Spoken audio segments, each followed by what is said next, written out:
I cannot wait for you guys to hear this episode. Selfishly, it's been one of my favorites, but really, if you play any sort of role in a young man's life, I know you'll feel the same way. Today's guest, David Thomas, is the Director of Family Counseling at Daystar Counseling in Nashville, Tennessee. He is the author of 2 best-selling books about raising boys and is also the co-host of the popular podcast, Raising Boys and Girls. I cannot tell you how much I wish I could have been privy to some of his wisdom 23 years ago when I started raising my own boys. He gives the most insightful advice on how to face the challenges boys face while growing up and how as parents we can best navigate these challenges. His advice is also practical, meaning you can easily apply this into your own parenting, no matter how far along you are in your own journey. I could have spoken to him for another couple of hours. He is just that knowledgeable, and I wanted to just keep asking him questions. If you are a mom, a dad, a grandparent, a teacher, or have any sort of role in a young man's life, I promise you're going to want to listen to this. So without further ado, let's get to it. Here's my conversation all about raising boys with David Thomas. Well, welcome to the podcast. Thank you for having me. I'm honored to be here. I'm super pumped to have you here. This is one of my very favorite things to talk about, David Thomas. And today we're going to talk about raising boys. Hot topic. I am the mother of 3 boys, and you are the father of 2 boys. And I know that I get, all college-age boys, and I still have one teen. But I so often get questions from mothers about boys when they're little, teenage boy years, college, dating, leaving the nest, all that kind of stuff. So I'm so thankful for your expertise to be here today. I'll introduce you a little bit, and then you can tell me if I'm leaving anything off. So you're the director of the family counseling at Daystar Counseling here in Nashville. You are the co-author of 10 books, including the best-selling Wild Things, The Art of Nurturing Boys, which I love. And you're also the co-host of the podcast Raising Boys and Girls with Sissy Goff, who I love. And you've been featured in multiple publications, and you speak quite often across the country. You're also married and are the father to 1 daughter, and like I said, twin boys. Did I leave anything off? You did not. That was That's kind. it? You've Thank done you. nothing else? That was incredibly generous of you to say. Thank you. How did you get into this kind of niche of counseling boys? I think as I look back on my story, I think I probably always knew that I would do this work in some way. And yet I spent a stretch of my college years trying to detour in different directions because I thought I needed to do something more practical. So I tried to get an accounting degree. Oh, wow. I test drove marketing and advertising for a while. Yeah. Went some different directions, and throughout that experience was always taking psychology courses as an elective because the study of human behavior just fascinated me. And so even throughout those college years, I worked as a camp counselor for elementary age kids, and my colleagues would come and get me as needing help with the kids who were more homesick and having trouble falling asleep at night and couldn't stop crying. And we'd be on hikes during the day, and I would end up in conversation with kids whose parents had recently separated or divorced. And it just always seemed natural to me to be in the company of kids who were struggling in different ways. And there was something about that I felt really alive in the middle of that. It didn't scare me. It didn't overwhelm me. I was really drawn to it. So when I look back over the trajectory of my life and the story that God was writing, I can see all the evidence of pieces coming together that I think I just was always really meant to do this work. And I love that I still get to do it. In the midst of writing and speaking and podcasting, I'm so thankful that there are still a couple of days a week where I still sit in an office with families and I get to just be a part of their story in some way. And so I'm incredibly grateful for that work. Is it only families with boys that... I work with families of boys and girls, but the bulk of my work over the 25 years I've done this work has really been with boys and adolescent males and their families. So that's been the real focus, which is what I think jump-started my wanting to write and teach around that topic. Because to everything you said a few minutes ago, I sit with so many parents, particularly moms. I can't tell you how often I sit with moms who only grew up with sisters and are like, I just assumed somehow I would only have girls, and I did not. And I am confused by these creatures. I am fascinated by them, and I just don't know how to engage them, and I don't know how to have conversation with them. I don't know the best ways to instruct them. I find myself in a lot of moments feeling frustrated about not understanding how they see the world and interact with the world. And so I have loved getting to write in that space and speak in that space, because I think they are confusing creatures in some ways. They definitely are. How old were your boys when you wrote Wild Things? So they were, I want to say, in the 5-6 space. Okay. When that book You're actually like in the came thick out. of the boy I was in twins. the throes of it. Yes. And ironically, my colleague and friend, Stephen James, who I co-authored that book with, has 3 sons as well and twin boys as well. So here we were, both with twin boys. There are a lot of twin boy stories in that, which, you know, the unique thing, there are a lot of unique things about that relationship, but just seeing these strong differences with these 2 kids who were born within a few minutes of each other. And so we had a lot of different personalities represented as we wrote that book, thinking about our 5 sons, and certainly also just a lot of boys, adolescent males and adult men that we had the opportunity to work with over the course of our career. Well, I did read the book, Wild Things, The Art of Nurturing Boys, and my only complaint is that I didn't read it 20 years ago, because I was just saying to these guys before you came in, I was reading these things and I was like, oh yeah, you're totally right. You're right. But I didn't do that. That's not what I did. And now I'm like, oh, I wish I could go back. But reading this honestly makes so much sense from a hindsight perspective. So I guess one of the goals for me after reading through this, I thought, how can we give it to moms who are either just coming up in it, feeling like they're in the thick of it? Is it too late to start? Is there quote unquote damage, already done that you've gone off track? In the book, one of the things that I love a lot of things about it, but one of the things I really love is you break down the stages of boyhood and you put them by age, and then you also give them a name and you talk about it. You talk about what comes along with it, what to expect. And then at the end of each chapter, you talk about applying it in real life, like with actual tips, because I think easy to look at and go, okay, great. And then what do I do? Will you talk a little bit about those kind of the stages that you write about for boys? I will. And I would first say to what you just said, I even want to go back to that great question you asked. I don't think it's ever too late. Okay. I really don't. In fact, I wrote a workbook a year ago that just released for 6 to 12-year-old boys called Strong and Smart. And I had a mom recently say to me, and I laughed so hard when she told me this, she said, David, I bought that workbook for my 7-year-old son, but I'm mostly using it with my 37-year-old husband. And well, I might have to try that. That's awesome. I didn't have him in mind when I wrote it, but that's great. And so I think there is always good learning. It turns out you can teach an old dog new tricks. Okay, good. And I think there is so much within that book, within Wild Things, that my great hope was to normalize a lot of what's going on with boys in the different stages. That's probably been my favorite feedback from parents over the years is, you know what?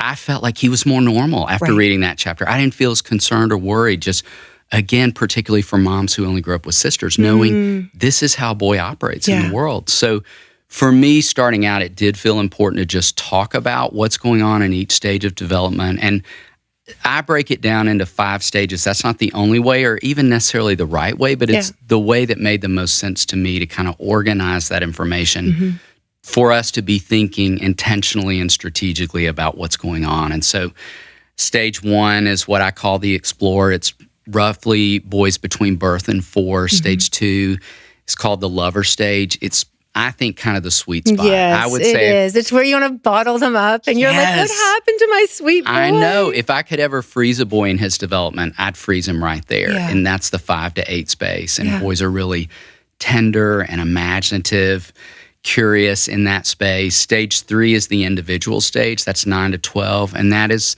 the pre-adolescent window. There's a lot of really important things going on in terms of his emotional and social development that feel important to talk about, which is why I loved writing that chapter. And then stage 4 is the scary space. I call this the wanderer stage. The wanderer, yeah. So that's what, 13 to 17. Yes. You're right, yes. And my objective, I always say to parents when they read that chapter, my objective was not to scare you, but really to prepare you. And that I think the more information we have on board, the less that really complicated stretch feels. But it is certainly, 13 to 15 is the stretch of development that most every developmental theorist would say is the worst episode of a boy's life. Is that to do with puberty and hormones? Okay. It is. Pretty much mostly. There's kind of three key ingredients that I think make that so complicated. I think it's a biological tsunami that is plagued by a lot of emotional intensity, just more ups and downs than ever before, and a lot of relational complexity, both with his peers and for us as parents. It's a key identity formation stage of development. So boys are individuating and separating out and becoming their own person and finding their voice. And in my experience of doing this work for 25 years, I think that process for boys is more clumsy than clean. So I think to the degree we know that, that's a great example of the normal part. If we know that to be true, if we claim that to be true, and it is, then I think we stop asking the wrong questions. Like the questions that I find a lot of parents ask, moms in particular, I think is, what am I doing wrong? Right. What's wrong with our relationship? And it may be that you're not doing a thing wrong, or there's a thing wrong with your relationship. It's just he's separating out. He's finding his own voice. He's navigating that biological tsunami and all that emotional intensity. And so I think to the degree that we know those things or remind ourselves of those things, we walk out that space of development way different. And then the fifth stage is honestly one of my favorites too. It's called the warrior stage. And it's this space where we both have sons in this moment, and it's 18 to 22, and it is so incredibly fun to watch boys in that space developmentally, where they've come out of that more complicated stretch and they're finding their footing differently and figuring out who they want to be and paying attention to their calling and what kind of work they want to do in this world. But something I would note, and part of what I talk a lot about in stage 5 is that most developmental theorists agree that a girl is done with her adolescence somewhere around 19 to 20. Okay. But for a boy, it's 22 to 25. 30 to 35. Sometimes when I teach classes, I'll even ask that question, like, do you all know when it is? And inevitably, there's a woman in the room who'll say 42, because don't we all know at least one adult man who looks like he's still finishing out adolescence in his 40s? But even knowing that, if we think on that, the difference between 19 and 25, she may finish a good 6 years, 5 to 6 years before he's done. And it's a part of why so many girls in college will often date, sometimes in high school too, boys who are 2 to 3 years older chronologically, because emotionally they're probably a little closer on par. Super common. But if we know that, I think we even think more intentionally about how we parent boys during the college years. Like I've long said, I think the summers of a boy's college years are as important as the academic year. To have a relationship with them? Okay. I think to have a relationship with them, I think to help them structure their summers well, knowing that there's so much growth and learning that happens through jobs and internships and mission trips and all kinds of opportunities that are a part of their finishing out adolescence in those college years in that warrior stage. That, again, I think if we don't know that or remind ourselves of that, I think we could miss some foundational things that boys are needing in that space. Okay. How important is it for moms or parents? I mean, I will say moms because I think that probably 99.9% of the people listening to this are moms. How do we, starting from the beginning, nurture that relationship so that we don't lose the lover stage and that sweet stage where they just want mom all the time, and then they get into that individual stage and then they're like that kind of breakaway? What do we do when they're younger to kind of keep that bond strong? I would say, and I hope this encourages moms listening, that I think there is honestly little you have to do in the beginning, because in the first 2 stages, I talk about how moms are like the center of a boy's universe. You are like this planet that he is orbiting around all the time. You're like home plate, the base that he's always running back to. And it fascinates me, all the stories I've heard moms tell over the years that speak to the evidence of that, and where I remember seeing that play out in my wife's relationship with my own sons. And so in the beginning, I think it is instinctive. Now, the thing I would say to your great question is this: I do think because boys feel that safe with moms all throughout development. I even have moms of teenage boys who will tell me all the time, like, he still wants me to come in his room at night and scratch his back, and sometimes he'll talk a lot just in the dark, looking the other direction, which we can talk more about that. No eye contact. Yes. And that to me speaks to that safety that starts on the front side and continues. What I challenge moms to pay a lot of attention to is that sometimes out of that safety, he will give you the most of who he is, which often includes the best and the worst. And, the best is all the good stuff in relationship. The worst is that he'll push the hardest on you. He will be quicker to disrespect you sometimes than any other adult in his life. And I do want moms to pay close attention to that, because we don't want him settling into believing that's your role. Okay. And we don't want it for preserving the mother-son relationship, but we also don't want it for all his future relationships. Like, I don't want a boy growing up believing the primary female in my life's job is to be my verbal punching bag. Like, I just come to her and I just kind of spew all this venom when I'm struggling on the inside. Like, I do want moms to be a safe place to listen. I talk about the difference between being a sounding board and a verbal punching bag. And I think a sounding board is great. A verbal punching bag's not helpful for him. How do we know the difference? I think when it comes in the form of disrespect is a key piece. Like, it's different for him to say, hey, Mom, I'm having a really hard time. Can I run this by you? Versus screaming at you and you having the sense of, okay, you're mad at something else or someone else, and you're putting all that on me. And so I talk a lot about the importance of, locking into statements kind of like, I love you too much to argue with you, or I'm here for you if you need to talk. It's not okay to disrespect me. And drawing some clear boundaries around the relationship that communicate strongly, I'm here for you. I'm here to support you, but I'm not here to be a verbal punching bag. Right. I love that. Yeah. Because I think it could easily shift and you might not even realize it if you're not watching for it. Yes. Will you talk a little bit about, because I think one of the things is like communicating with your son. And I loved what you said about the way boys learn versus the way girls learn, and your theory on like, you don't talk about them learning audibly. And so did you hear what I said? Like, I'm talking to you, and they're just like, gone. Can you because I think that even though it goes back to childhood is important for moms to know when they're dealing with teenage boys who maybe aren't listening. I think it is so important too. And I don't think we can go back to that enough over the course of our boys' growth and development.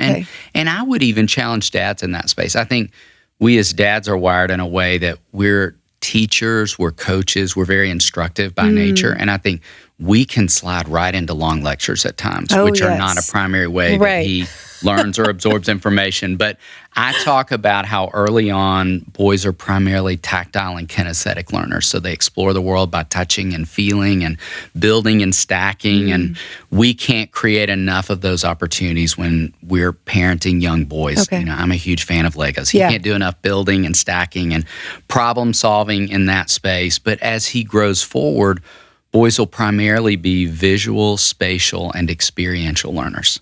And what's important to note about that list of 5, tactile, kinesthetic, visual, spatial, experiential, is that nowhere in that list is, as you wisely reminded us, that he's primarily an auditory learner. And even though we all like to think they're listening. We do. And I think we spend too much of his life often talking at him, talking to him, and very little of that landing on him. And I would argue, if I were even going to prioritize the top 5, I would argue I think he's mostly an experiential learner. I think boys make their best connections by going through the motions. And, learning the hard way. Yes. I think about Which is hard for a mom. It is very hard. And I think often back on, the wisdom of the story, the prodigal son. Like, I laugh about that story sometimes when I think, we're told in that passage that he came to his senses when he was dining with pigs. Like, that was the moment where this kid figured out, okay, you know what? I think I've got a great gig back home. I should probably go home at this point. But it was not before that. And I don't believe that story would have been as true about a girl. I think a girl would have figured it out beforehand. Like, I have a good thing going at home. I should head back. Right. I don't need to dine with pigs to make these connections. The boys need to go through it. But I think they often do. And I think we can interrupt that connecting of the dots or that learning by getting in front of that with too much talk or a lecture. I think we can even rob boys on the backside of it by going on and on about, now see, I told you this. Yes. Now, didn't I say, and I think we take away from the learning where I'm like cringing in my seat. It's so easy to do. Know. It is so easy to do. And our points are valid because we want them to say, right, so next time I'm going to listen to you. Certainly. They never do say that, though. They do not. They don't. They just kind of go, yeah. Absolutely. Oh, my goodness. One of the things I loved reading that I was like, okay, yes, I have done this right, is I kind of just found, I guess, on my own through experience, that the fastest way to an actual conversation with information was not by me saying, can we sit down and talk? It always came in the form of food, me making food and taking a bit longer and then waiting for the food. And sometimes them just saying something and you're in the middle of an activity and you're like, oh, we're doing this now. And I've said that to some of my friends. I'm like, when that moment happens, you need to drop everything because you're not getting it back. You don't get to say, let me go put the laundry away. I'll be right back. You just need to stop and don't make eye contact, make no sudden movements, and just let them speak. And the most beautiful things sometimes come out. But will you talk about just that? Because I think it's such an important piece that you talk about of how you're speaking to, say, a teenage boy versus a teenage girl. Well, it is a wise and beautiful and important discovery that you made. And I'm so glad you highlighted it because I think that's another easy mistake to make with boys in a lot of moments. Like, even if we're going to have serious conversations that involve some instruction, we often lead with, you need to look me in the eyes. Yes. And what's important to note, and this is a biological reality, like we know from studies that females often experience more intimacy and connection in eye to eye. Okay. And that males can experience more shame. Why? Isn't that fascinating? Yeah. But what and is it the is shame? not to say that we couldn't experience intimacy and connection. I want to be very clear in saying that as males, or that women couldn't experience shame, but it is to say, generally speaking, that's how the brain can register eye-to-eye experiences different and unique to gender. And so if we know that to be true, what we would want to be on board in those moments with our sons is knowing that shame that he could be experiencing in that moment, even if there's nothing to be ashamed of, could shut him down, could make him less connected with the conversation rather than more. And so your wise acknowledgement in the midst of that, okay, don't make eye contact. Just keep cooking, keep making the food, keep preparing the food. Just take a little longer. And watch for where he might share more because he's not having to make eye contact. Yeah. So it's a part of where I talk a lot about how shoulder-to-shoulder conversations with boys are often more fruitful than eye-to-eye or face-to-face. So, I challenge moms rather than, leaning across the island in the kitchen at the end of a long school day and saying to him, tell me about your day. Yes, I know. I may or may not have done that. It's easy to do. I know. What if you were to let him go outside and shoot hoops and you just kind of wander out because you needed to let the dog out? Yeah. And you just retrieve the ball and throw it back to him and then ask, how was your day? And watch for where he may talk more while he's in motion. Boys talk really well while they're in motion. Than he would just sitting still in those moments. And so, walk the family dog together, shoot hoops together. I've even had moms of elementary age boys who will say, I have my best after school conversations if I go out and jump on the trampoline with him. Wow. Yeah. And it's, in stage 1, I talk about how boys are wired for activity and movement. So if we come alongside them while they are in motion, we're more likely to have different conversations. It's why even if he's not in motion, but we're not eye to eye, when he's in the back seat of the car, I have parents tell me all the time, he'll talk a little more in the back seat of the car because, again, we're not making eye contact. He'll talk more, back to that example I shared a minute ago, if he's in bed looking away in the dark and I'm scratching his back at night. So I don't think parents in general, moms in particular, could look for enough opportunities to talk side by side rather than face to face. But I wanted to lastly just mention, to your wise comment, you cannot lean in far enough as a mom to the wisdom. It turns out there's a lot of wisdom, that age-old saying that the way to a man's heart is through his stomach. Yeah. And so I tend to say to parents all the time, cook, prepare food, share a lot of meals out. In fact, I'm often asked by moms, what is the single best way to connect with teenage boys? And I would say around food. Food. Queso in particular. Like, we want to go even more specific. Totally. Good queso. Yes. In fact, I've laughed over the years. Our office is right around the corner from this beloved place in Nashville called Baja Burrito. And if I have over the years been working with a teenage boy that I just cannot break through with, that's like my secret weapon. Wow. I'll say, hey, there is this amazing place around the corner. You want to just walk while we talk today? And then we'll grab some queso and then head back to the office. It is like my secret weapon. 100% of the time, that queso will break through. I get a little bit farther. Whereas if I just try to sit across the room from him in a chair, I could get roadblocked time and time again. Do you think a lot of moms make the mistake of thinking when the boy gets to that stage that is just different than girls? Boys just aren't emotional. They don't need to talk like that. And then they just think he doesn't need it. Do boys at that age need as much emotional connection with their moms than a girl? I think they absolutely still need connection. Now, they may not need as much. You know, I laugh about how at 16-month well visits, pediatricians report that girls on average are saying 100 words, boys are saying 30. So if that's true on the front side, imagine how many she'll have in adolescence and how much fewer he will. So we're not going to expect him to talk as much. But what is so important about the question you're asking is, we can assume he doesn't need to talk much at all. Right. And he very much does. He very much does. He struggles greatly to move outward with his emotion. It's part of why I wrote my newest book. And so the assumption we make is because he's hard to talk with, he doesn't need to, and we just kind of leave him to himself, which is one of the most dangerous things I think we could do with adolescent boys or young adult men. It's, again, we've just got to get more creative. We've got to go side to side and not eye to eye. We've got to figure out what are my connecting points, like queso and watching movies and going to see concerts and driving in the car and listening for the moments when conversation is just going to kind of spill out naturally because we're in motion and he wasn't aware he was talking. And how do we, because I know I have made this mistake and I can see it, you see their face shift. I think, oh, we're in, like I'm in this conversation, like we're bonding, he's telling me all these things. So I've had 2 weeks worth of questions in my head for him. So I'm just going to ask them all right now.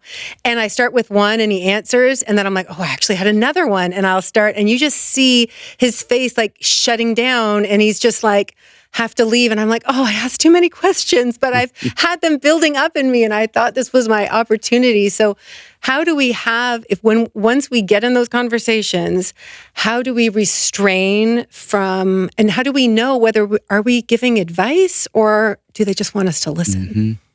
I'd say I think we could start with leaning into that word count on the front side of saying, okay, if I'm always remembering he has likely had fewer words. And I do want to be very careful in saying that's, a generalization. I have known girls who have fewer words and boys who have more, but generally speaking, then I would know with my daughter, I could come at her with 10 questions, and with him, I might need 3.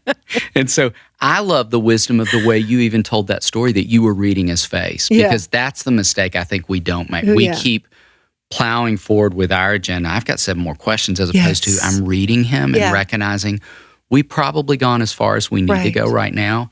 The other thing I talk about with side to side is moving in and out. And I think boys require more moving in and out of conversation.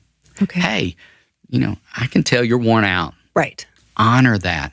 I think it's so great if, rather than getting in the car every day, for any mom of an elementary school boy listening or middle school boy who's not driving yet, rather than getting in the car every day and just bombarding him with, how was your day? Who's a good friend to you today? All these questions that I think for boys can sometimes feel like an interrogation. What if we were to lead with, you know what, I can tell you're exhausted. What if we were to lead with the acknowledgement of knowing that the amount of mental and emotional energy on top of relational energy, we could run a long list that he's expended over the course of today, has taken it out of him. Yeah. And what if we were to say, like, hey, do you want to just ride home and listen to music?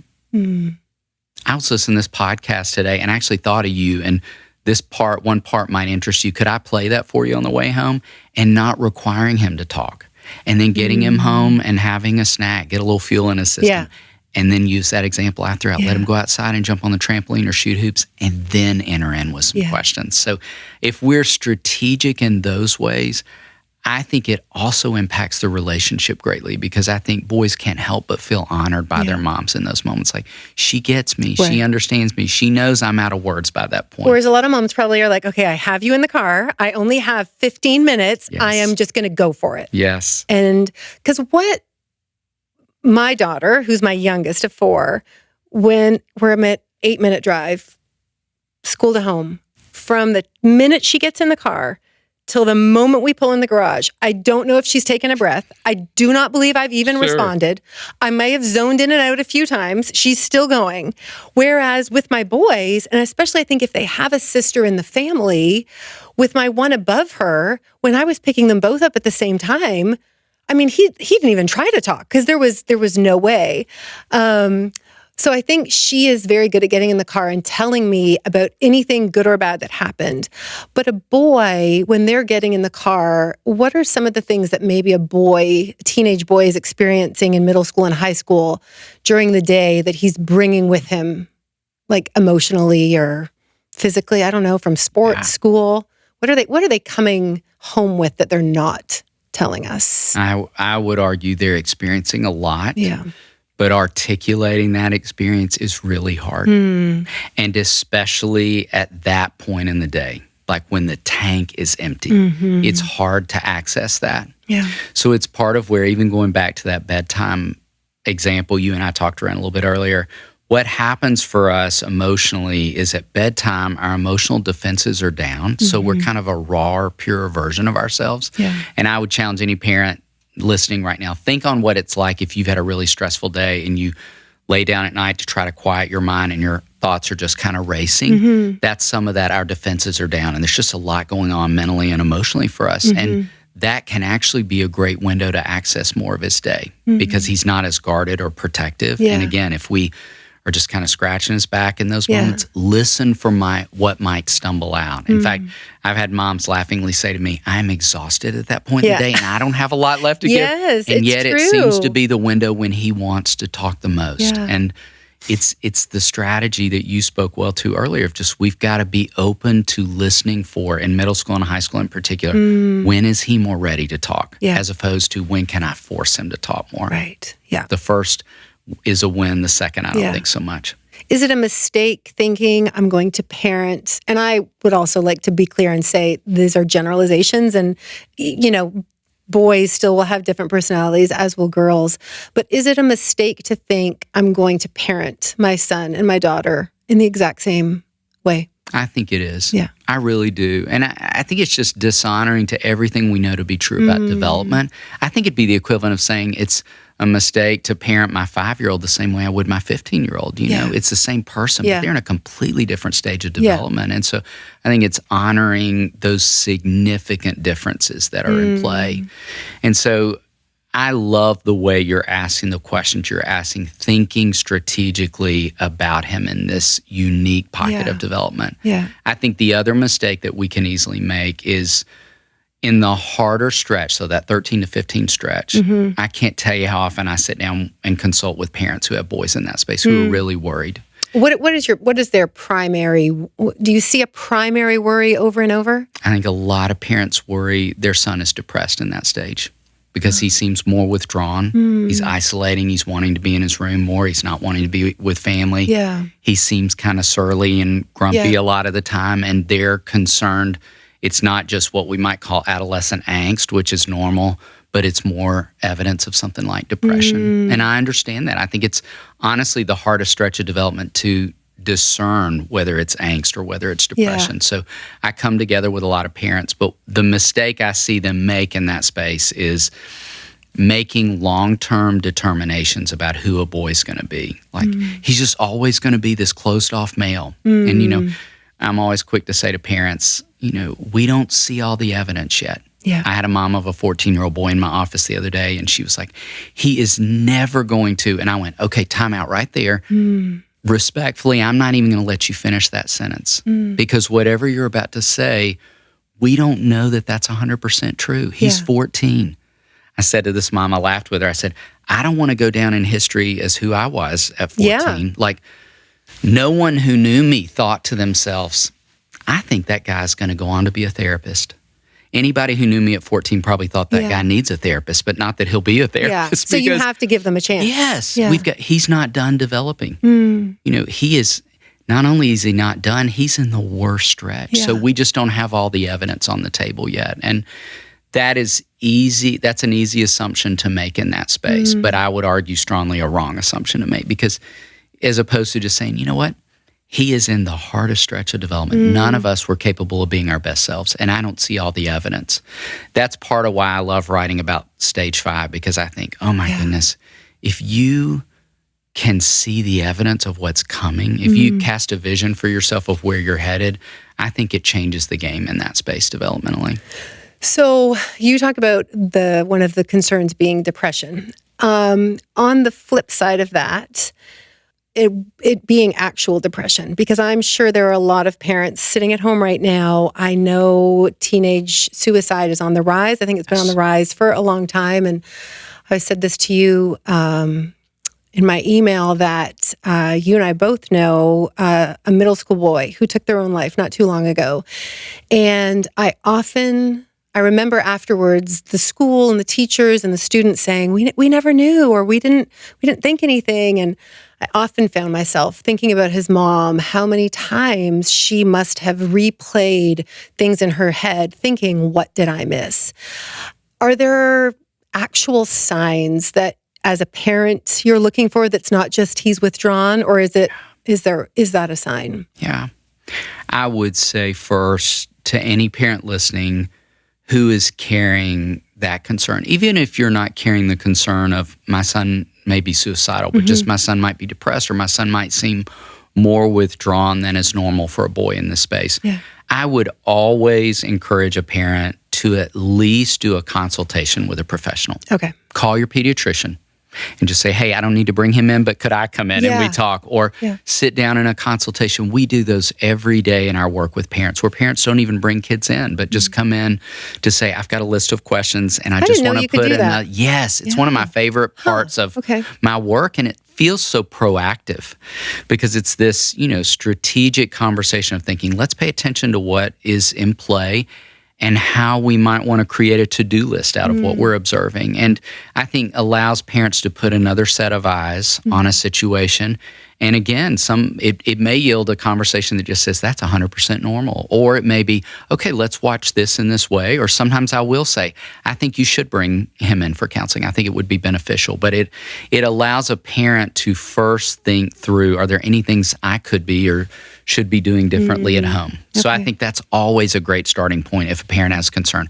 I would never want a parent to just sit in the middle of or circle around a lot of questions and concerns for a long period of time, because I think what happens is we end up parenting out of a place of fear. And I don't think our kids ever get the best of who we are when we're parenting more out of fear than out of love. And so I think tabling those questions allows us not to carry that fear and to have more peace of mind. Would the fear be then you're being more strict with them? I think the fear could be there's more going on than I might miss.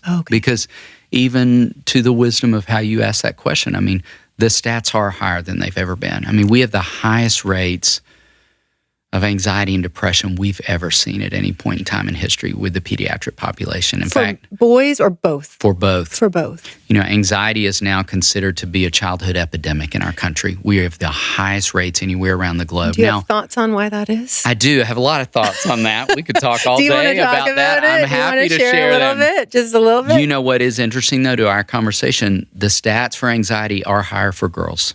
Okay. Girls are twice as likely to struggle with anxiety. But social media? Plenty of boys.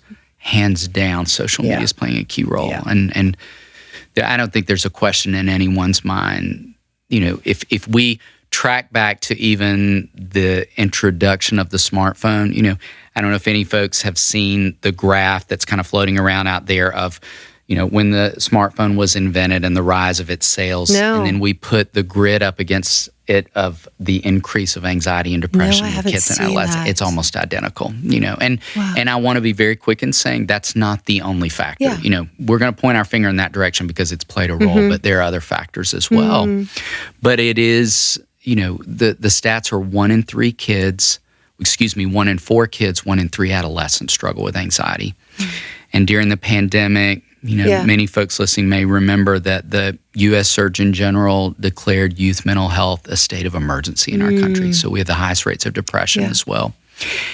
And adolescent boys lead the stats for substance abuse and suicide. Adult men do as well.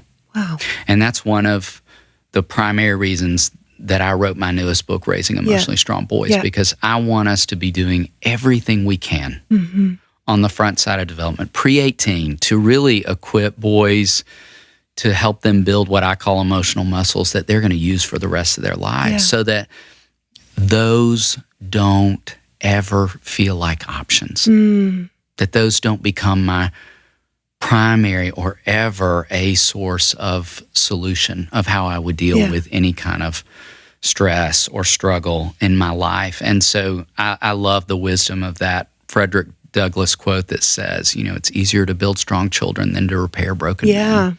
Yeah. And I think in 25 years of this work, I have, in consulting with families, seen a lot of broken men. And I think I just want to do everything on my watch to really build strong boys.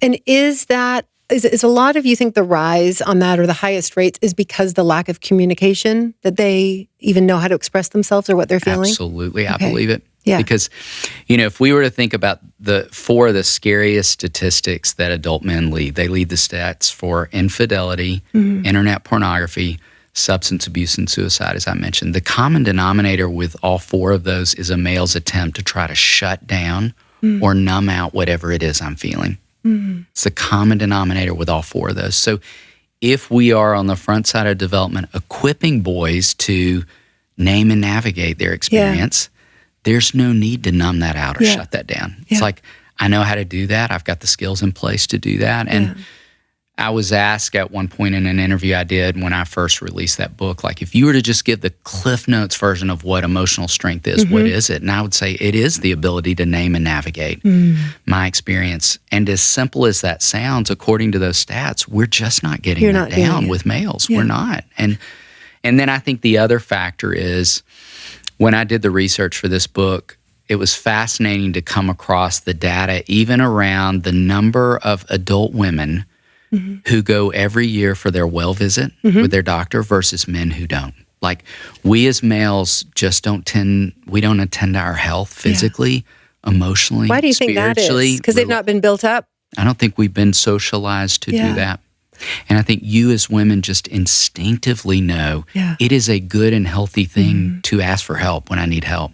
And we don't as males. And I think we socialize boys in that direction to where it seems weak to ask for help. And therefore, I'm never surprised that males are leading those stats. Well, and this is this book, the one we're talking about, Raising Emotionally Strong Boys. And again, like your other book, you have a lot of practical tools and worksheets and things like that someone can work through with their sons, plural, or just one. Last night, I was sitting with 2 of my boys at dinner, and I was telling them that we were going to be talking about this today, and they had lots. Now, we were eye to eye, but this was a topic they felt very strongly on. They're like, oh yeah, I've got a lot to say. But we were talking about emotions, and they both argued that they felt probably men were more emotional than women. They just, and I believe they were including themselves, have been taught to kind of keep those under wraps. And, looking back, when they would fall, I would always say, toughen up, you're fine, be strong, you're so strong. When my daughter would fall, I was definitely much more tender towards her, which is definitely, I just think that's a generational thing over time. Man up, toughen up, be a man. You got to be stronger than that. Like, don't let anybody see you cry. And then they become these teenagers with like raging testosterone. And if they're emotional from a breakup or something, what do they do to channel that? Yeah. And I want to first say, your sons are 100% on target. They are so right. And the assumption is always or often that boys do have fewer emotions. And we have no science to back that up. In fact, I put some research in the front side of that book that shows that on the front side of development, boys are actually more emotionally expressive, facially expressive on the front side of development than girls. It's fascinating. And yet over time, that lessens. Goes away. Is it because we aren't nurturing that as it's happening? Absolutely. Yeah. In fact, there's research that confirms, I put this great study in from the APA that confirms that moms, when they're not aware of it, will do more to control their son's emotional volatility than they will for their daughters. And dads will roughhouse their sons more and then speak in more emotional terms with their daughters. Yeah. And then how that continues into adolescence, what happens is we tend to ask boys more questions about what they did during their day, and we ask girls more questions about how they felt about the events of their day. And if we were to move beyond that question of what did they do, we next most likely would ask boys, what did you think about that? But we rarely get to, how did you feel about that? And I want us to do both. Like, I want us to be asking our daughters more, what did you feel about that and what did you think? Yeah. And I want us to be asking our sons, what did you think and what did you feel? Yeah. And so if we are not paying attention in the great way that you're inviting us to with that question, we'll just keep socializing in that direction. We'll just keep asking those same questions. And in doing so, we're inviting boys to speak less and less and less about their experience emotionally, which is, again, why I'm never surprised those stats are what they are for adult males. Well, I hope that as the generations go, that it will be less and less. But I don't know, with these phones and social media, oh my goodness. Talk a little bit to me about when you are watching your son go in and out of a romantic relationship. One of the questions I asked my boys was about how, when a relationship ends, the females deal with it versus males. And they were saying, well, females just go and they talk to their friends or they cry about it and do all these things. With the boys, they don't do that. And often their friends kind of almost make, jokes about it, or they make fun of them, or they make fun of the situation. How do we help our boys navigate through these romantic relationships as they're still trying to figure out how to handle their own emotions? Love that question. We have $1 million questions. I love even thinking about how you were talking with your boys about it. I love that. And I would want every mom listening to hear me first say, I think that is one of the foundational components to your relationship with your son. I think boys learn the most about how to operate in relationship with the opposite sex through their experience with you. And so I want moms to keep leading in those spaces. Like, let me tell you how a girl's really thinking. Let me tell you what she's probably doing right now.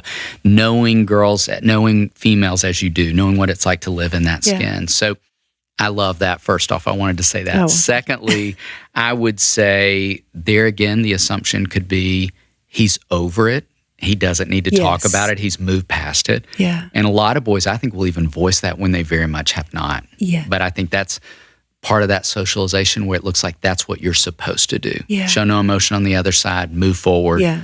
those sorts of things. So I would say pay attention to that. And I talk a lot in the new book. I really appreciated you pointing out the practical piece. At the end of every chapter, I have 5 intentional practices because I don't want to just talk around these ideas, but I really want to put feet to them and give parents a great sense. So there's all these questions throughout the book to ask boys. And something you talked about in the midst of that question that I wanted to go back to is even the way he does friendships with other males. And I would first challenge any moms listening to challenge your husband that I want him to be talking a lot about his relationships with other men. In fact, over the years, I've asked a lot of boys, like, hey, who are 2 or 3 of your mom's closest friends? And my consistent experience has been that boys can answer that question every time. Right.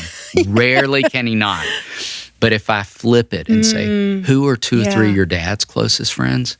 I can't tell you how many kids pause or have to think really hard and sometimes can't answer it or sometimes can only give me one. And I want to challenge any man listening that I think that's on us. We don't do a great job of modeling what it looks like to have intimate male friendships, and that we need that. That's a healthy way to live.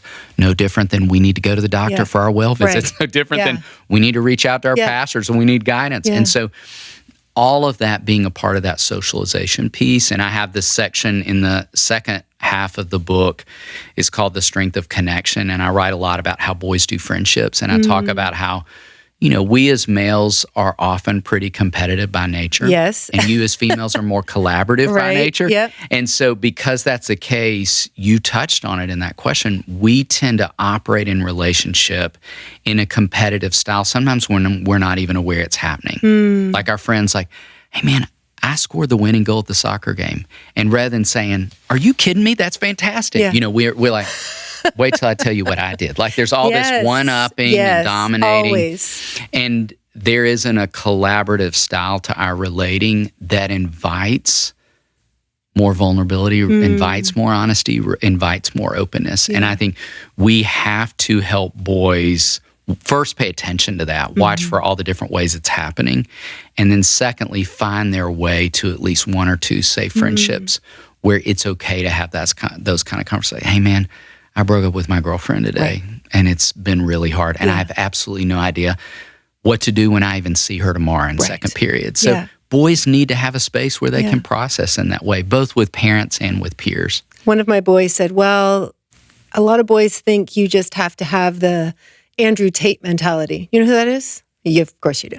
Yes. And I thought he was joking. He was not joking. No. And I mean, this man, if people don't know who he is, to me, he's a terrible person, but I would agree. Okay, thank you. Thank you. And people can Google him if they want to. His whole mentality is women are really just there for your taking and pleasure and ready to toss aside. And the whole attitude of just get over it. Who cares? Move on. And so when that was one of his first responses, it really, like I said, I thought he was joking and then quickly realized he was not joking. Whether he likes him or not, that's what they're being thrown. And he's that present in adolescent culture in a way that his voice, his influence has power. And, 10 years from now, it'll be somebody else. But my great suspicion would be that it will be someone who bends in somewhat of a same direction. And so part of why I have a chapter on models and mentors of helping boys make connections with understanding not just the kind of people they're following in media, but what are they selling? Like there's so much wisdom in what you just unpacked. Like what's Andrew Tate selling? What's his messaging around male and female relationships, around the purpose of women, And so I want us to be having those kind of conversations. In fact, I put these questions all throughout that section of the book to ask boys that help them think more strategically. And then I also included this section on one of the neat things that you and I share is we both had sons who ran together. And when my boys were in high school, one of my sons was running cross country and introduced me to this guy named Eliud Kipchoge, which is an interesting name to pronounce. And he's a Kenyan runner who was raised by a single mother, ran every day to school because he had to, because it was a long distance, and has gone on to make the long story shorter, become known as the fastest marathoner on the planet. And so there's a great documentary, be a cool thing to watch with your sons, called Kipchoge. And it is this fascinating story, not just of his life and becoming a runner, but the unique way that he runs. And he, kind of the mindset behind his training is that he uses this community of guys that he runs with that he calls pace setters. And they run around him to help him maintain the mile minute he's wanting to reach for 26.2 miles, so that he doesn't go out too fast on the front side or get too slow midway through the race. And there was something so fascinating about, you can jump online and watch videos about watching that not only fascinated me as a runner, but it fascinated me when I think about males and how they do relationships. Like this idea that these guys are helping me maintain my pace in life, like helping me, circling around me, helping me figure out, how do I run the race I want to run in this life? And so I use that analogy as a way to even help boys think more strategically about friendships. Like, who are your pace setters? Like, who are those people in your life? And so there's some questions around that I hope help boys make different connections. Yeah. But also just thinking more about their friendships because I think they're foundational. And again, you as women get that. Yeah. I don't know a woman in this world who does not know how foundational her friendships are to her well-being. Agree. And I simply want us to raise boys who understand the same can be true for us. I love that. How important is it to find the line between being a parent and being a friend in the teenage years where maybe we're feeling like we've lost that connection and all of a sudden we provide something, whether it's alcohol, whether it's a fun place, whether it's material things, and we see a spark light up and we're like, oh, if I'm their buddy, they want to hang out with me. Where do we find that line for a healthy relationship? I want every parent listening to know that will become a temptation for you at some point. And to think that we could avoid that, I think is pretty foolish. You are simply going to find yourselves in that space over and over. And I think you've got to make a commitment on the front side that I believe is easier to walk out on the back side. Right. It's harder to move the line on that all throughout development and then try to figure out in the really complicated stretch of adolescence, how do I go back and set that firm line again at that point? Whereas if we've just always been about that on the front side, like, hey, there will always be limitations on screen time. Yeah. And I'm 100% okay with you struggling every time I say it's time to turn off the iPad. But that is the way it's going to work in this household. Yes. Yeah. That, in the new book, I talk about it in this way, that at the end of the day, we want to always be prioritizing health over happiness. Okay. And let that be our benchmark. That if I'm prioritizing health, that is a reminder to me as a parent that I will always be making choices in terms of my kids' well-being that at times, not only are they not going to be happy about, they're going to be furious about. But I believe there's a way that we can do that still with strength and love, with strength and empathy. So I think, for example, when my kids were in middle school and high school, I remember saying to them frequently, it's not a one-time conversation, but frequently I would say, hey, I want you to know that I know without a doubt you guys have buddies who get to play a lot more video games than you do. Or, there was one video game that I just outlawed in our house. I was never okay with my sons buying Grand Theft Auto. I was just going to say, is it Grand Theft Auto? No, it was. It's like, and I was super clear just in saying, hey, it involves raping women and shooting policemen. I don't want it in our house. I don't want money spent on it. And you have friends who have it, and that's their parents' choice, and I'm not going to judge them. They get to make whatever decisions feel right for their family. But I want you to know I'm not okay with that game. Yeah. And I'm even not okay, and this was really putting a lot on them, of you playing that at other people's houses too. And I realized that puts you in an awkward position. And then, hey, let's role play how you would navigate that. Like, I wanted to even practice. I didn't want to just say, don't do it, but like, let's practice how you'd have that hard and awkward conversation. Let's practice how you can make me the bad guy, which even leads to, you think, the next decision. Let's practice how you'd be at a party where not just other adolescents are serving alcohol, but other parents. I can't even believe I had to have that conversation. And yet we do. Yeah, you do. We do in this day and time. Because if you don't have it, they don't know what to do. They don't know what to do. Because what teenager would know what to do when an adult offers you alcohol and you're 16 years old? Yeah. I know. So we even practice that conversation. But I want to say, even to that very topic right there, we had a fascinating podcast episode with a woman named Jessica Lahey, who wrote a great book that I would highly recommend called The Addiction Inoculation. And it is some of the best, most current data we have on hand in terms of adolescence and substance use. It's some of our best, most current data. And one of the things Jessica does throughout that book that we highlighted in our podcast episode is she will speak to a lot of the myths. So, for example, there's a common myth that I think is alive and well right now in this moment, that if we allow kids to just sample alcohol when they're still at home on our watch, it will be less enticing when they're on their own. Yeah. And that is 100% a myth. There's no data to back that up, though I believe thousands and thousands and thousands of parents believe it to be true. In fact, not only is it not helpful, it's actually harmful. And she includes all the science. It's not anybody's opinion. It's just the best data we have on hand of what happens to the adolescent brain if we introduce substances for the first time at 14 or at 16 or at 18. Like, there is a reason we chose 21. Right.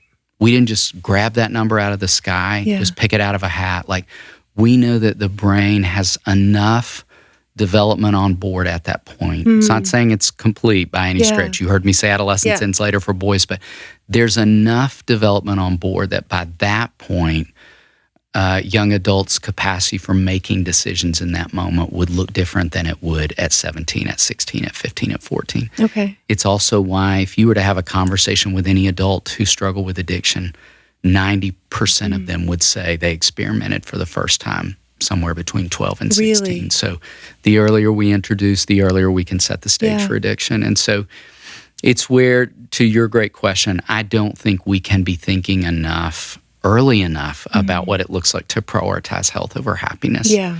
And knowing that part of being a parent means my kids are going to be frustrated with me at times. In fact, they may even hate me in certain moments. And that if I am willing to prioritize health over happiness, then I understand their well-being will always be my top priority, even in those moments. And the end goal, too, I think I've always tried to myself think this from the time they were little. I'm not just raising boys, I'm raising men. And I'm raising husbands and members of society. And that's a big job. Indeed it is. It's a big job. This is not just to get to Christmas or, you're done high school and you're off my watch. Hopefully that's not how hopefully that's not how you're raising your kids and society gets them from there. Yes. I mean, if you can think of it from, I've tried to vision them doing something at 3 and thinking, how cute will this be at 18? Yes. Not so cute. Not so cute. We're going to nip this in the bud. Yeah. Good for you. Oh, I know. Okay, I know you have to get going, but I want to read something, and I want to end with this because kind of been there, done that. I still have one coming up in high school. He's going to be a junior, and I wanted to read something you wrote that really stuck out to me, especially if you have a child who is an achiever or in sports, and you wrote about deficits and disappointments. And I have to say, this one really got me, where I was like, wow, I wish I had read this earlier. So I'm just going to read it. You say, too often, parents see their sons' mistakes as failures instead of as opportunities for them to learn how to face the consequences of their choices and the futility of life. Admittedly, it's hard to watch our children suffer the pain of failure and disappointment. We love them after all, but it seems that parents who don't let their kids struggle in life are more concerned about avoiding their own pain from watching their children suffer than they are concerned for the kids themselves.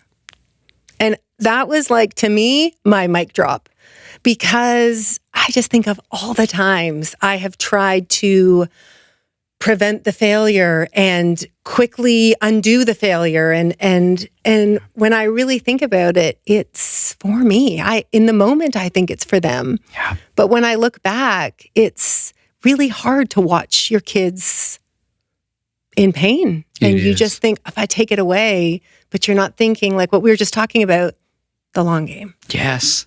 I think allowing our kids to struggle is one of the greatest tasks of parenting.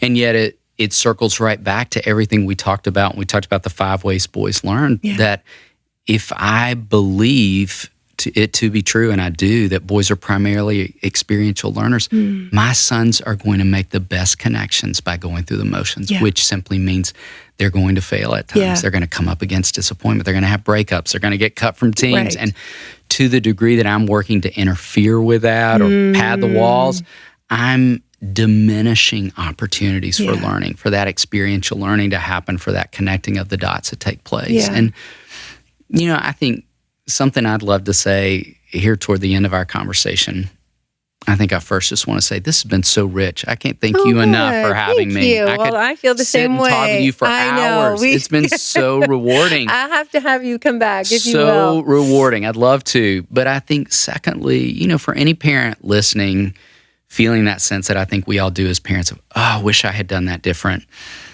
I think most of us, or many of us, didn't grow up with parents who willingly apologize for mistakes. And I think I would want to say to any parent listening who's feeling any sense of that, the way I do myself at times, it's never too late to go back and apologize. In fact, I heard this beautiful interview recently with a mom of adult children, and she said, I'm living in this season in a posture of wanting to think about and wanting to ask my kids at different intervals, tell me things that I did Oh, yeah. that hurt you or disappointed you, and how I could begin to think about making that right. And I was on a walk listening to this conversation on a podcast, and I literally stopped in the middle of the street. Like, it just stopped me in my tracks. And I thought, my kids were coming home the next weekend for a break in college. Did and I you do literally it? asked, I did. I just said, I just want to say to all three of you, like, I want you to begin to tell me more. Like, I want to know.